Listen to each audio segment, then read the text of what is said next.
नमस्कार दोस्तों, आप सभी लोगों का इस चैनल में स्वागत है। आज हम लोग एक नए वीडियो के साथ पैसिव वॉइस के बारे में सीखेंगे। आइए पैसिव वॉइस कैसे बनाया जाता है, जीरो लेवल से हम शुरू करते हैं और फिर इसके धीरे धीरे पार्ट बाय पार्ट हम चलेंगे इसके जटिल स्तर पे। सबसे पहले हम शुरुआती में यदि आप कुछ नहीं जानते हैं तो कैसे बनाया जाता है इसके बारे में हम जानेंगे। ये भी जानेंगे कि जो टेंस होते हैं प्रेजेंट, पास्ट, फ्यूचर, इनमें से किस टेंस का बनता है और किस टेंस का पैसिव वॉइस नहीं बनता है, इसके बारे में जानेंगे।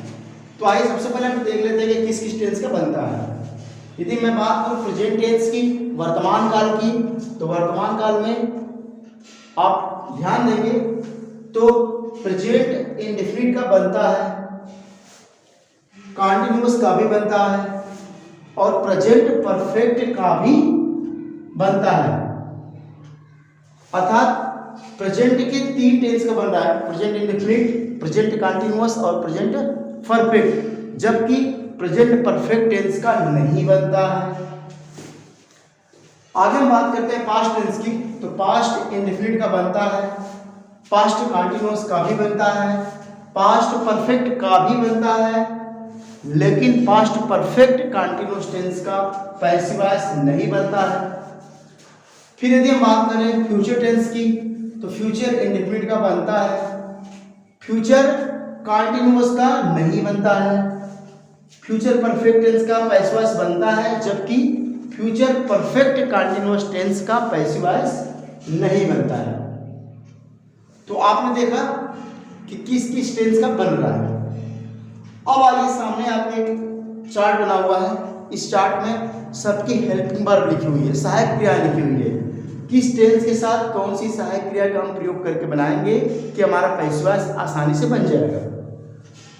देखिए, तो यहाँ लिखा हुआ है प्रेजेंट टेंस, इसके सामने लिखा हुआ है इंडेफिनिट। तो प्रेजेंट इंडेफिनिट की सहायक क्रिया क्या हो जाती है, इज, एम, आर। जबकि प्रेजेंट कॉन्टिन्यूअस की हम बात करें तो is being, am being, are being.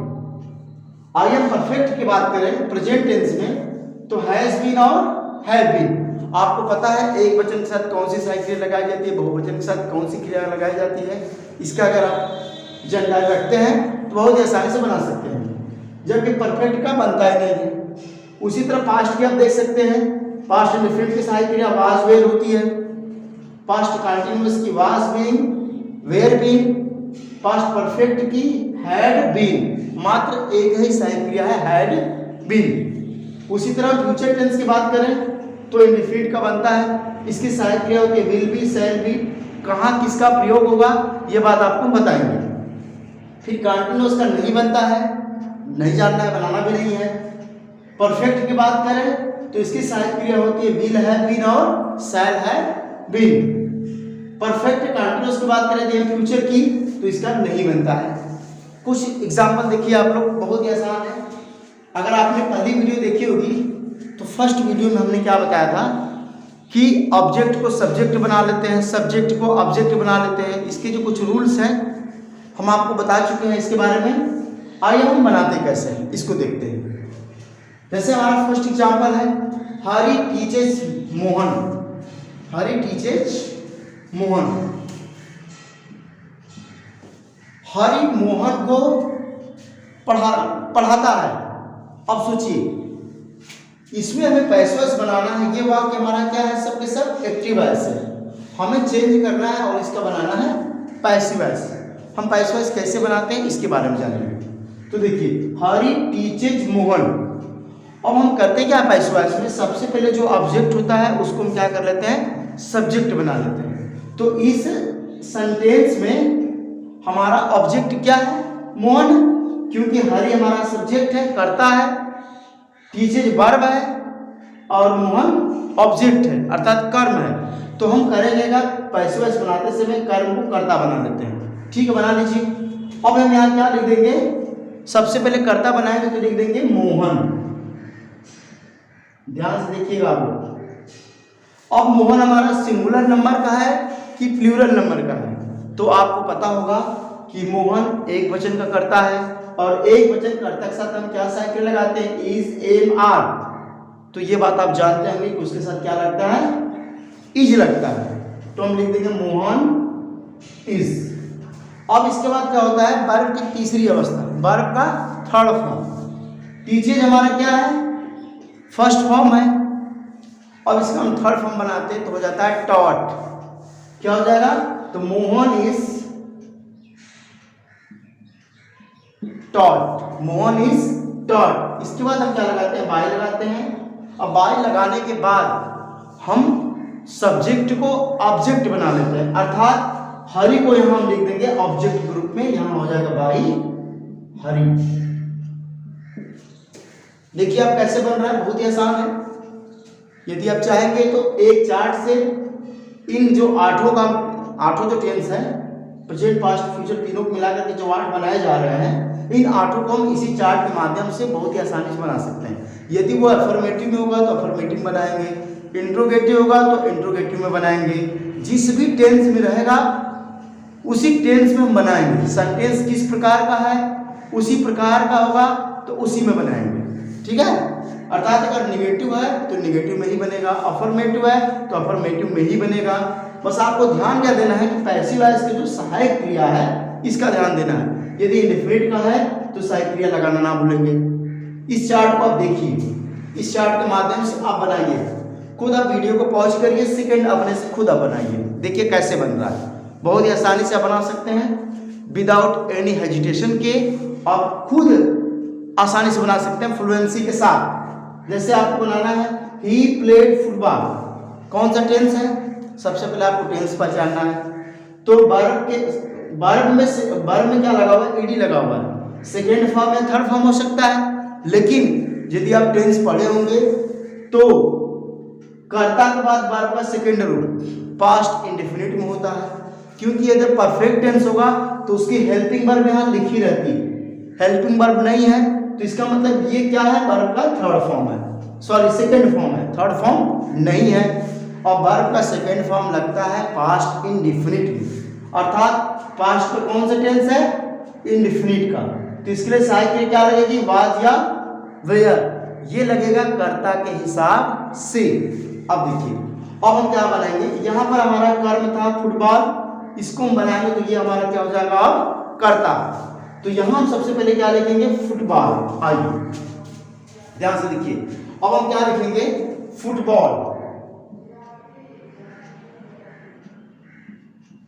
अब फुटबॉल के लिए क्या लगाएंगे, सिंगुलर नंबर है तो यहाँ भी क्या लगेगा, वाज या वेयर, वाज लग जाएगा, फुटबॉल वाज। ध्यान से समझिए। फिर हमें क्या करना है, वर्ब का तीसरा फॉर्म, प्लेड का प्लेड थर्ड फॉर्म होता ही है। अब देखिए फुटबॉल वाज प्लेड, अब हम क्या करेंगे, बाय लगाते हैं। ज्यादातर केस में बाय लगाते हैं, कहाँ बाय नहीं लगाना है हम इसके बारे में भी आपको बताएंगे, आप इसकी बिल्कुल चिंता ना करें, हम उसको भी बताते हैं। लेकिन पहले आप सिंपल जानिए, फुटबॉल वाज प्लेड बाय। अब हमारा इसमें सब्जेक्ट क्या है, ही है। बनाते समय हम करेंगे क्या, इसका हम ऑब्जेक्ट लिखते हैं, तो ही का ऑब्जेक्ट क्या होगा, ही का ऑब्जेक्ट हिम होता है, ये भी जान लीजिए आप लोग। तो यहाँ पर क्या हो जाएगा, him. Football was played by him. आइए नेक्स्ट एग्जांपल देखते हैं, she did not write a letter. ध्यान समझिएगा, हमने एक example she is praying me, इसका हम भूल गए, अब इसको बताते हैं। आइए इसको बता देते हैं। सबसे पहले इसका हम भूल गए बनाना, इसका क्या होगा, इसको देखिए, ये फुटबॉल वाले का था। आइए, ही इज प्रेजिंग मी, वह मेरी तारीफ कर रहा है, प्रेज मैंने प्रशंसा करना। अब इसको हम बनाएंगे कैसे, ये कौन सा टेंस है, ही इज प्रेजिंग, आईएनजी लगा हुआ है, रहा रहे, इसका मतलब इज लगा हुआ है तो प्रेजेंट टेंस, अर्थात प्रेजेंट कंटीन्यूअस टेंस है। जब प्रेजेंट कंटीन्यूअस टेंस होगा तो हम करेंगे क्या, प्रेजेंट कंटीन्यूअस की हेल्पिंग वर्ब लगाएंगे, अर्थात इसकी सहायता से हम बनाएंगे। अब हमें लिखना क्या, ही इज प्रेजिंग मी। अब मी हमारा ऑब्जेक्ट है, हम बनाएंगे इसको सब्जेक्ट। तो मी का कर्ता क्या होता है, यदि आप पढ़े हुए case, nominative case, possessive case, objective case, तो आप जानते होंगे हिम का नॉमिनेटिव केस ही होता है। उसी तरह यहाँ पर मी है तो मी का नॉमिनेटिव केस क्या हो जाएगा, आई, अर्थात मी का कर्ता क्या हो जाएगा, आई। अब आई के साथ क्या लगेगा, अब सोचिए, इज बीइंग लगेगा कि एम बीइंग लगेगा कि आर बीइंग लगेगा। तो ये बात आप जानते हैं कि आई के साथ एम लगता है, तो यहां लग जाएगा आई के साथ am be, I am be. अब क्या करना है, वर्ब की तीसरा अवस्था अर्थात प्रेज है, प्रेज, प्रेज में आईजी लगा हुआ है, फर्स्ट फॉर्म में आईजी लगा हुआ है, इसकी थर्ड फॉर्म हमको लिखना है, तो हो जाएगा praised, I am being praised, I am being praised. अब क्या करेंगे, इसके बाद हम बाय लगाएंगे, और बाय लगाने के बाद हम क्या लिखेंगे, अब ध्यान समझिए, जो करता है ही, इसको हम बना लेंगे अब कर्म, तो ही का कर्म क्या होता है, हिम। आगे अब हम देखते हैं अगला, next, she did not write a letter, ये कौन सा टेंस है, she did not write a letter, did not लगा हुआ है, तो निश्चित रूप से ये पास्ट इंडेफिनिट टेंस है, और पास्ट इंडेफिनिट की हम बात करें तो इसके लिए सहायक क्रिया क्या लगेगी, वाज, वेयर। तो हम इसको कैसे बनाएंगे, देखिए, और फिर वही काम करना है, जो ऑब्जेक्ट होगा उसको सब्जेक्ट बनाना है। तो इसका ऑब्जेक्ट क्या था, ए लेटर, ये हमारा अब क्या बन जाएगा, सब्जेक्ट बन जाएगा, ए लेटर। वाक्य निगेटिव है तो निगेटिव में ही बनेगा, तो ए लेटर के बाद हम क्या करेंगे, सबसे पहले हेल्पिंग वर्ब लिखेंगे वाज, क्या लिख देंगे, वाज, ए लेटर वाज। अब क्या होगा, वर्ब का थर्ड फॉर्म, राइट का third form, write, wrote, written, यहां क्या हो जाएगा, written, a letter was written. इसके बाद फिर हम क्या करेंगे, बाय लगा देंगे, अब बाय लगाने के बाद हम क्या लिखेंगे, अब आगे देखिए, ये सी है, सी यहाँ पर सब्जेक्ट है, नॉमिनेटिव केस में है, इसको हम बनाएंगे यहाँ पर ऑब्जेक्ट, ऑब्जेक्टिव केस में, तो सी का ऑब्जेक्ट क्या होता है, हर। यदि आप नहीं जानते हैं तो इसे जरूर पढ़ लीजिएगा, किसी वीडियो में हम उसको बता देंगे, या अभी बता देते हैं थोड़ी देर आगे। ए snack has beaten the child, यहां क्या हो रहा है, एक स्नैक दे रहा है, ए स्नैक का मतलब क्या हुआ, एक सांप ने बच्चे को काट लिया है, तो अब यहां पर हमारा ऑब्जेक्ट क्या है, चाइल्ड है। हम बनाते समय क्या करेंगे, इसको कर्ता बनाएंगे, तो ये हमारा सब्जेक्ट हो जाएगा, अर्थात द चाइल्ड, दी चाइल्ड। अब इसके बाद क्या होगा, इसके लिए सहायक क्रिया क्या लगेगी, चाइल्ड एक वचन है, तो सहायक क्रिया निश्चित रूप से क्या लगेगी, टेंस हमारा कौन सा है, हैज लगा हुआ है, तो प्रेजेंट परफेक्ट है। अब हमें प्रेजेंट परफेक्ट ढूंढना कहाँ है, ये परफेक्ट है, प्रेजेंट का परफेक्ट, इसके सहायक क्रिया हैज बीन और हैव बीन है, तो एक वचन है चाइल्ड, तो इसके लिए हम क्या लगाएंगे, हैज बीन लग जाएगा, द चाइल्ड हैज बीन। और वर्ब का थर्ड फॉर्म क्या हो जाएगा, आपको पता है बाइट माने काटना होता है, ये ऑलरेडी थर्ड फॉर्म में लिखा हुआ है, क्योंकि परफेक्ट टेंस में थर्ड फॉर्म ही लगता है, तो हमें कुछ नहीं करना, थर्ड फॉर्म लिख देना है, B I double T N, bitten, अर्थात क्या हो जाएगा, the child has, B I double T E N, bitten या bitten, the child has bitten, किसके द्वारा, एक सांप के द्वारा, तो वर्ब का फॉर्म लगाने के बाद हम वर्ब लिखते हैं, इसके बाद क्या लिखेंगे, ए स्नैक, ए स्नैक। आपने देखा कि पैस वाइज कैसे बन रहा है, अभी आपको हम बहुत सारे एग्जाम्पल बताने वाले हैं, फिलहाल में आप इसकी मदद से देखिए कि हम कैसे बना रहे हैं, कुछ नहीं करना है, सीधा से फंडा है। आप जैसे जानते हैं ऑब्जेक्ट को सब्जेक्ट बनाना है, सब्जेक्ट को ऑब्जेक्ट बनाना है, इसका स्ट्रक्चर मैंने पहली वीडियो में डाल रखे, ये वीडियो नंबर 2 है, पैस वाइज का सेकेंड वीडियो है, यदि आप फर्स्ट वीडियो नहीं देखे हैं तो पहले उसको देखिए, फिर आप इसको देखिए, फिर देखिए कैसे बन रहा है। अभी हम ढेर सारे एग्जाम्पल अभी आपको बताएंगे, अगर आप नोट करना चाहते हैं, स्क्रीनशॉट लेना चाहते हैं, स्क्रीनशॉट लीजिए, अभी हम इसको इरेज करेंगे।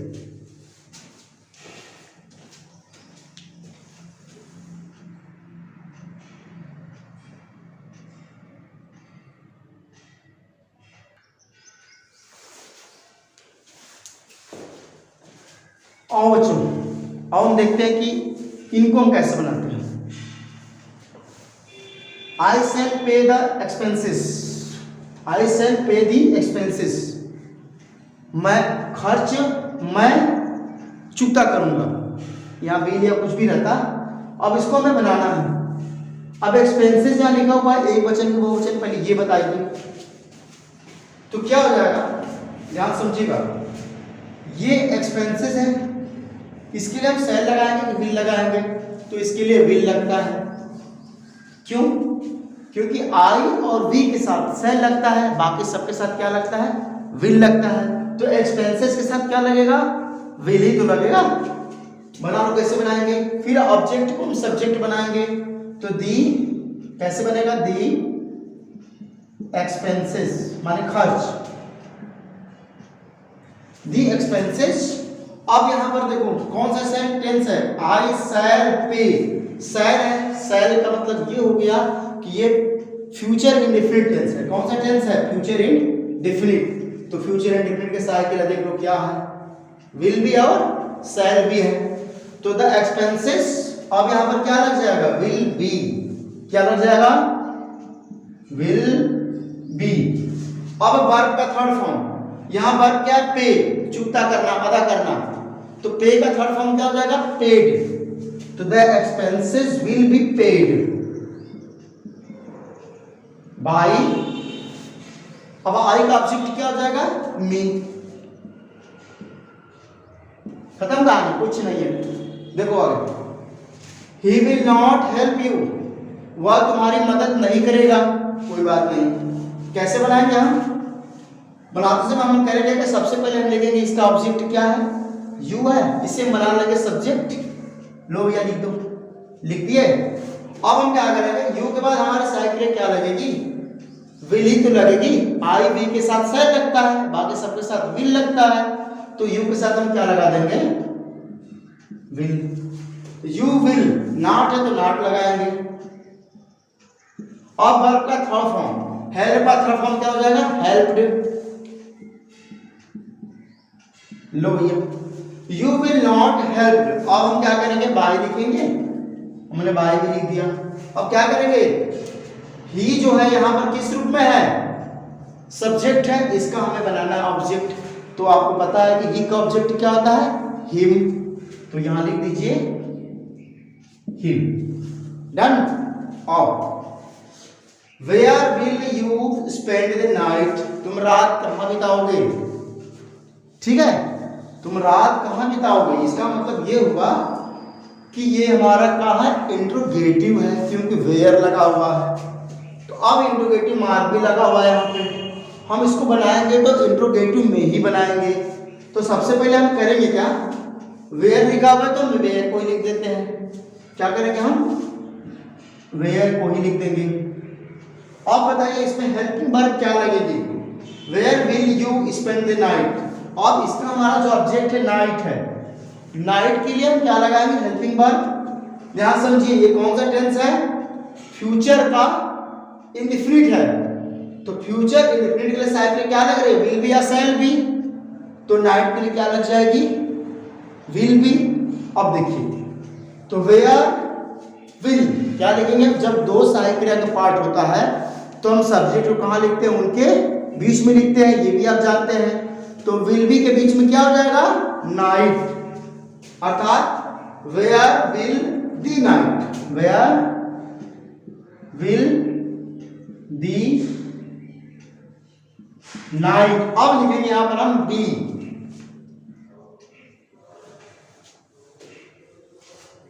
चलिए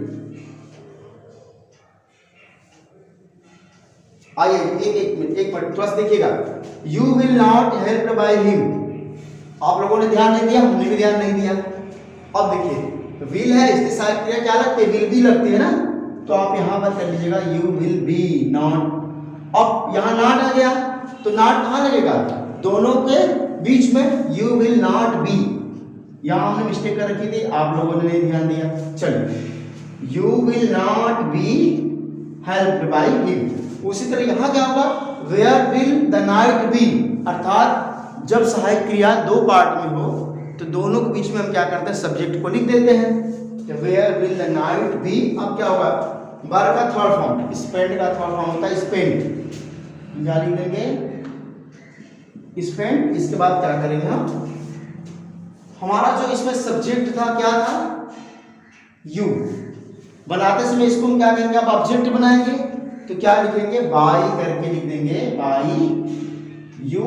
और ये बात हमारा इंट्रोगेटिव है तो हम क्या करेंगे, क्वेश्चन मार्क जरूर लगाएंगे। हो गया, done. He will not help you, वह तुम्हारी मदद नहीं करेगा। फिर वही बात है, कैसे बनाएंगे हम, यू को सब्जेक्ट बनाएंगे, यू के साथ साथ क्या लगेगी, विल ही लगती है, विल बी।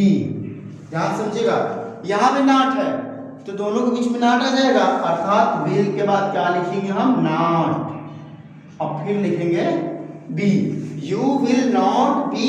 अब क्या करेंगे हम, वर्ब का थर्ड फॉर्म क्या हो जाएगा, helped, you will not be helped. अब हम लगाएंगे बाई, और बाई लगाकर हम लिख देंगे ही का ऑब्जेक्ट हिम। डन, कोई दिक्कत नहीं होनी चाहिए। Next, have you done this work, क्या तुमने इस काम को किया है। चलिए देखिए कैसे बनाएंगे, ये इंट्रोगेटिव है तो इंट्रोगेटिव में ही बनेगा, लेकिन हमें लिखना क्या है, प्रेजेंट परफेक्ट की सहायक क्रिया, ध्यान देंगे प्रेजेंट का परफेक्ट, हैज बीन और हैव बीन, ये सहायक क्रिया डिसाइड होती है सब्जेक्ट के अकॉर्डिंग। अब देखिए इसमें हमारा ऑब्जेक्ट होगा वही तो सब्जेक्ट बनेगा, तो दिस वर्क सिंगुलर है तो इसके लिए क्या लगेगा, हैज लगना चाहिए, तो हैज बीन ही लगेगा। हम बनाएंगे कैसे, अब हैज से शुरू करेंगे तो लिखेंगे हम क्या, हैज। अब यहां भी देखिए ध्यान समझिएगा, हैज बीन दो शब्दों से मिला हुआ हेल्पिंग वर्ब, तो इनके बीच में क्या हो जाएगा, सब्जेक्ट, तो हैज दिस वर्क, हैज के बाद में क्या आ जाएगा, दिस वर्क। अब इसके बाद been, second part, has this work been, has this work been. अब इसके बाद लिखेंगे वर्ब का थर्ड फॉर्म क्या हो जाएगा, done, has this work been done. अब क्या करेंगे हम, बाई लगा कर क्या लिख देंगे, इसका जो कर्ता था यू, ऑब्जेक्ट हो जाएगा यू, क्वेश्चन मार्क लगा देते हैं। तो आपने देखा कितने आसानी से बनाया जा रहा है, आप इनकी मदद से बनाइए जैसे हमने बनाया, ढेर सारे एग्जाम्पल करिए, आप मैक्सिमम एग्जाम्पल करने का प्रयास करिए, कहीं डिफिकल्टी हो रही हो तो आप कमेंट बॉक्स में जरूर लिखें, हम उसको नेक्स्ट वीडियो में शामिल करेंगे ताकि आपकी समस्या आसानी से हल हो सके। यदि आप चैनल पर नए हैं तो सब्सक्राइब जरूर करें, बेल आइकन को जरूर दबाएं ताकि आपको नोटिफिकेशन मिलती रहे, जब भी हम कोई नई वीडियो अपलोड करें आपको नोटिफिकेशन मिल जाए, और अपने दोस्तों में भी फैलाएं ताकि वो लोग भी इसका लाभ ले सकें। Thank you.